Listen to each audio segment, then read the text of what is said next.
Hello. Today we are looking at Tolstoy's The Death of Ivan Ilyich.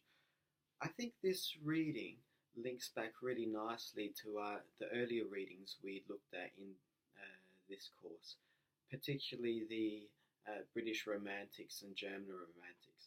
Um, why this is the case can be explained if we look at the way in which Tolstoy was personally influenced by Rousseau. Uh, Tolstoy read Rousseau, and Rousseau influenced his early thinking to quite a large extent. Um, Indeed, there would have been no Tolstoy without Rousseau. Uh,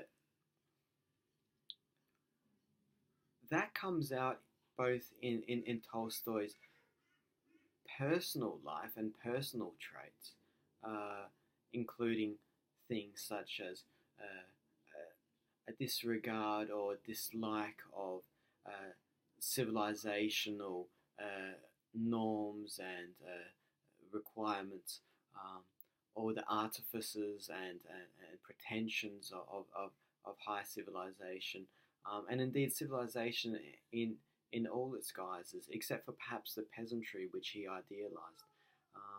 And you can see that in his mannerisms, his taking on peasant attributes in terms of his clothing, to the point of fashioning his own shoes out of bark, growing a long beard in a peasant style.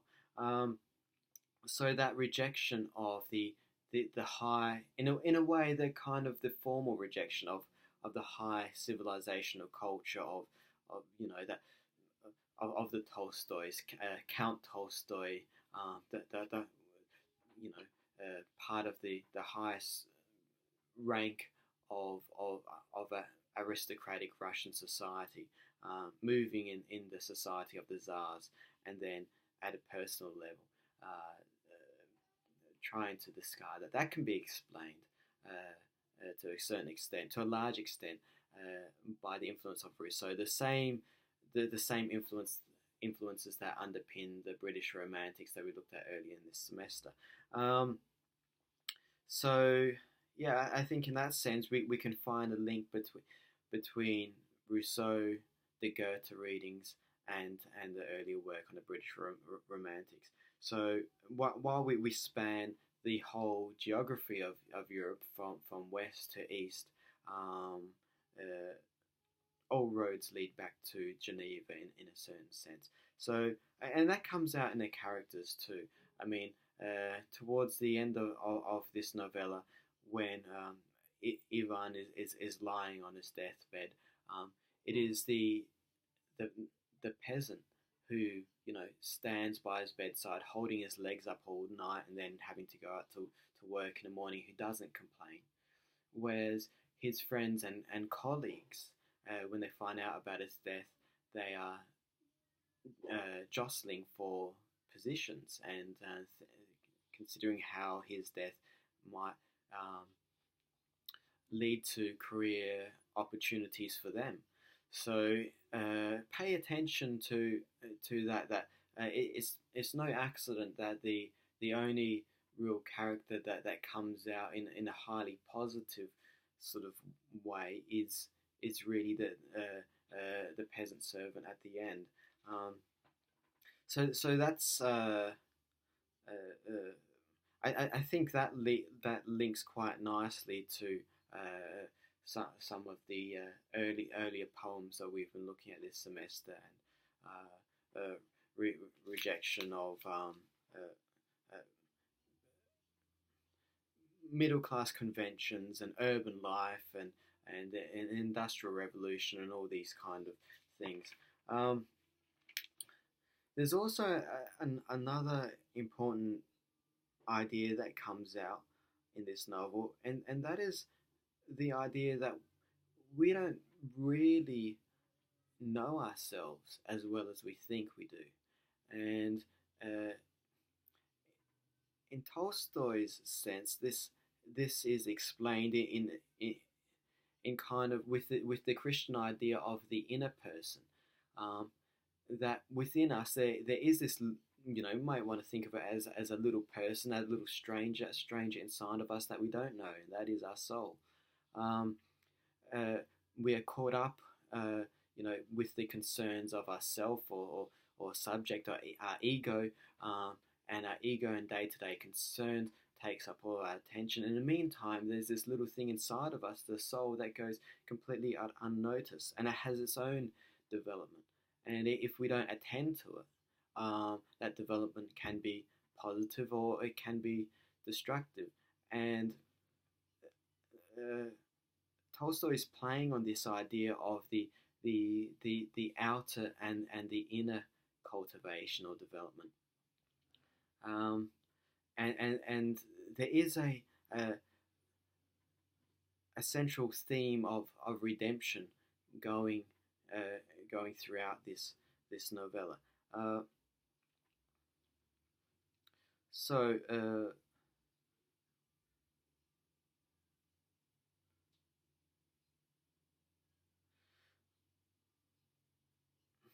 we see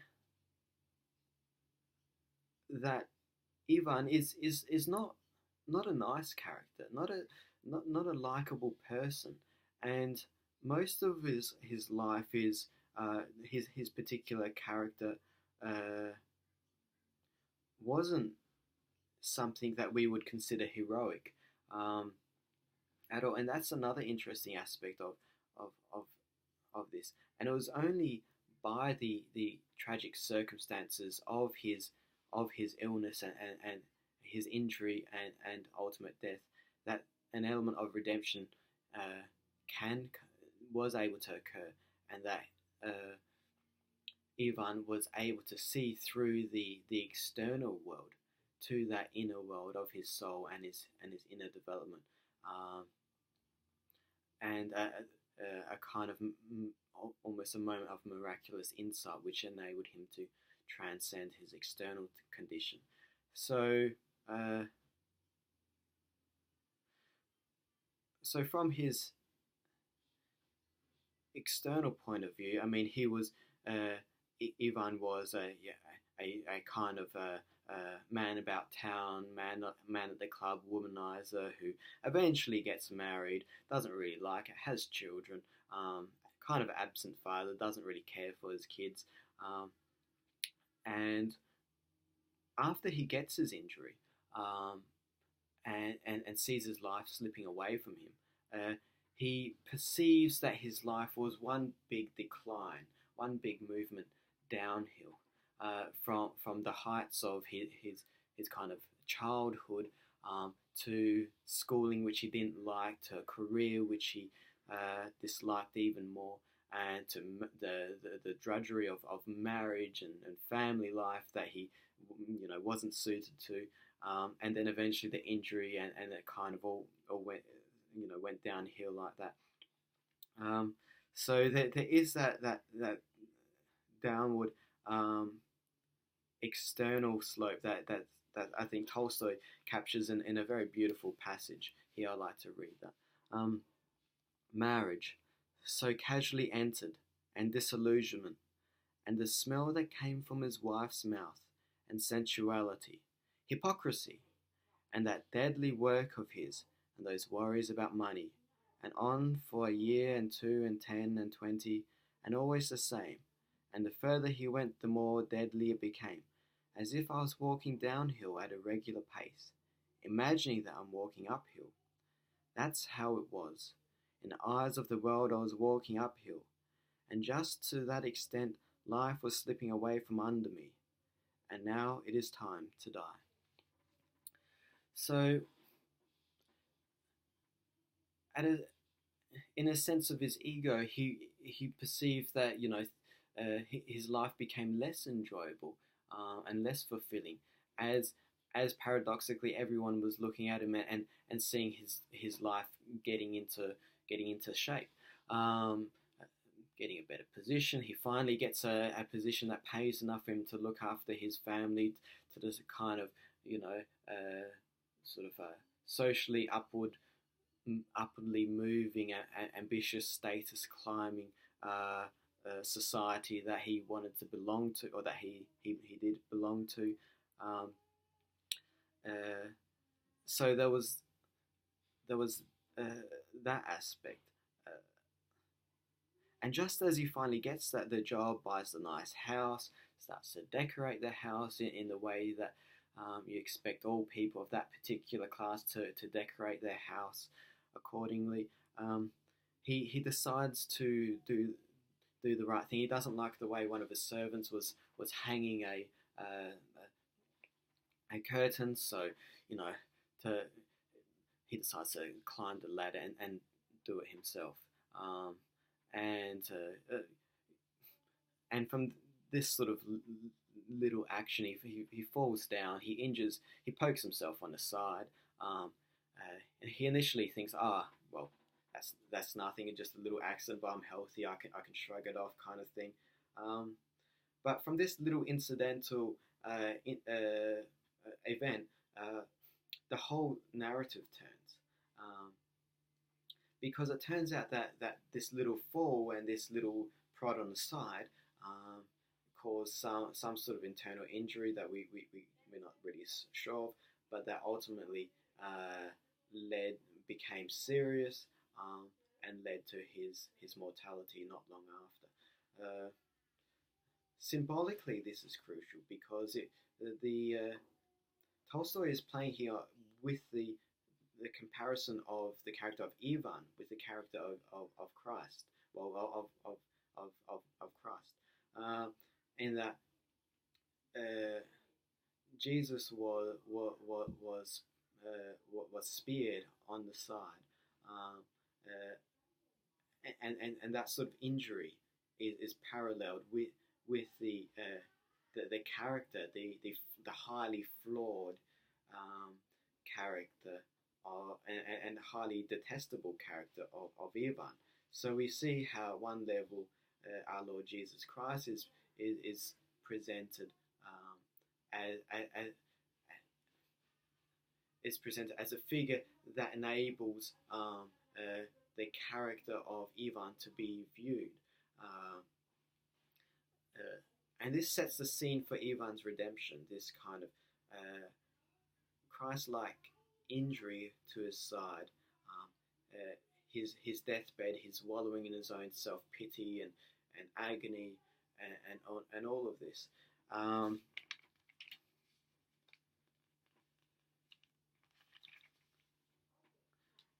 But at a crucial moment towards the end, when he's lying on his deathbed about to die,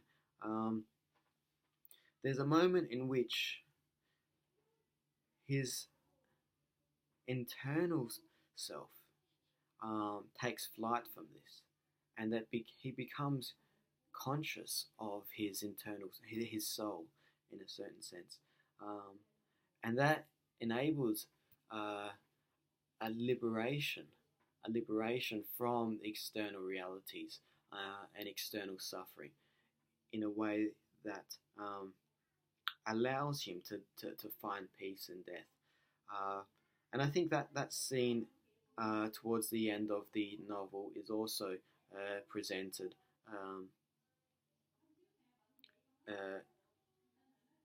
in a really sort of telling way. Tolstoy does an outstanding job of closing the narrative by comparing it to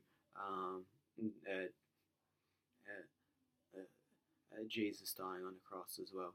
So,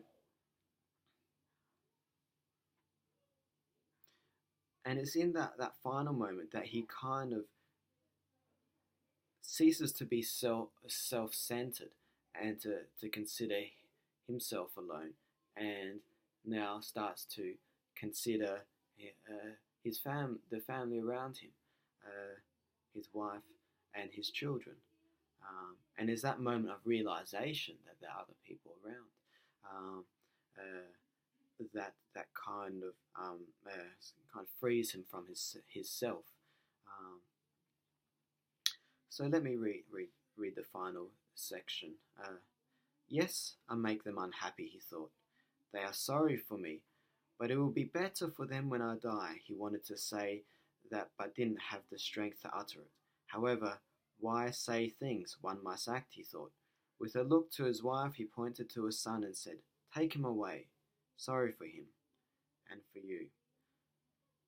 He wanted to add forgive, but said give, and not having the strength to correct himself, waved his hand, knowing that he who needed to understand would understand, and suddenly it became clear to him that he had been oppressing him and not coming to an end. Now everything was coming to an end at once, on 2 sides, on 10 sides, on every side. He was sorry for them. He must make it so that they have had no pain. Free them and free himself from these sufferings. So good and so simple, he thought. And the pain, he asked himself, where's it gone? Well, where are you, pain? He began to listen. Ah, there it is. So, let the pain be. And death, where is it? He searched for his old habitual fear of death and didn't find it. Where is death? What death? There was no fear because there was no death. Instead of death, there was light. So that is it, he suddenly said aloud. Such joy. For him, all this took place in a moment, and the significance of this moment didn't change. For those there, his death agony lasted 2 hours or more. Something bubbled in his chest. His emaciated body shivered. Then the gurgling and wheezing became less and less frequent. It is finished, someone said above him. He heard these words and repeated them in his heart. Death is finished. He said to himself, it is no more. He breathed in, stopped halfway, stretched himself, and died. You can see here the biblical symbolism, that it is finished. The words of our Lord Jesus Christ on the cross being uttered here by Ivan. Death is finished. The idea of the Christian overcoming of death. So Tolstoy is writing a profoundly Christian text here. It's also interesting to note here that at the external level, people are really just observing him lying on a deathbed, gurgling and wheezing, whereas internally there's this immense internal activity, this activity of his soul at this particular time that can't be observed externally, and that located within himself there is this movement, this development, this redemption that is totally unobservable from the outside, except perhaps for his utterances of give, and that perhaps sort of bridges his internal, the activity of his internal state and the external world. So, and you can see that theme of the internal movement and external movement at times. The internal movement may be immensely active, while the external movement is not, it doesn't reflect that. I mean, that's a theme that runs through Tolstoy's works, in particular this work.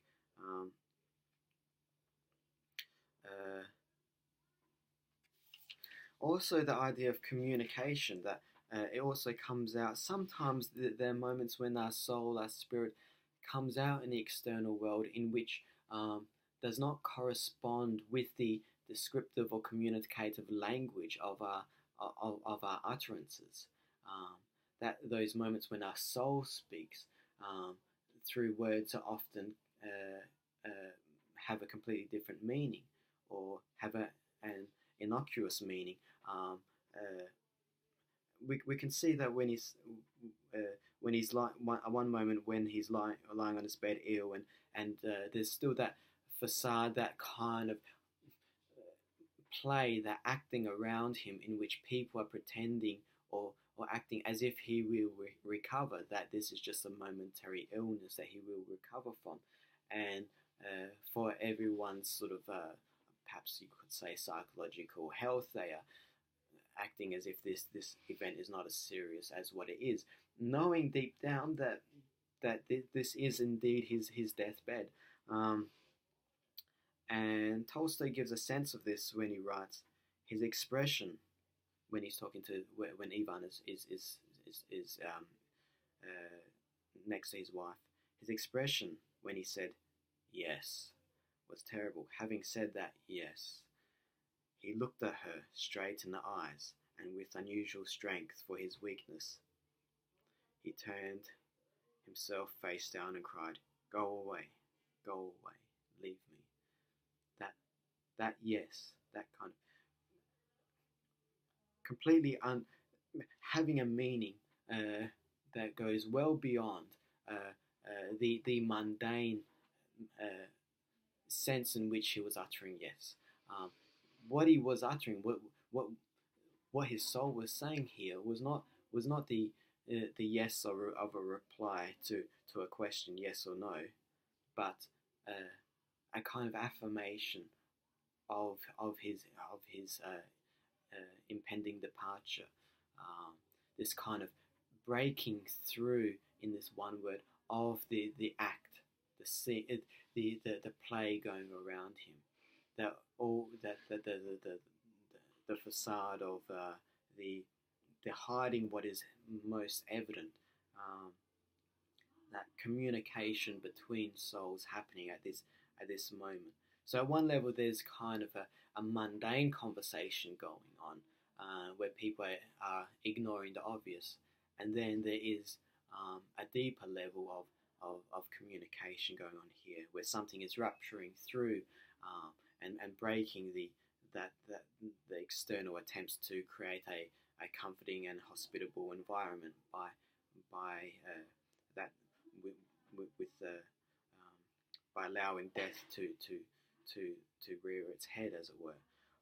So these are ideas I think that I've found particularly interesting in this text, and what makes this text, just one of the great works of literature. I mean, it's one of Tolstoy's shorter works, but it's no less profound than his War and Peace.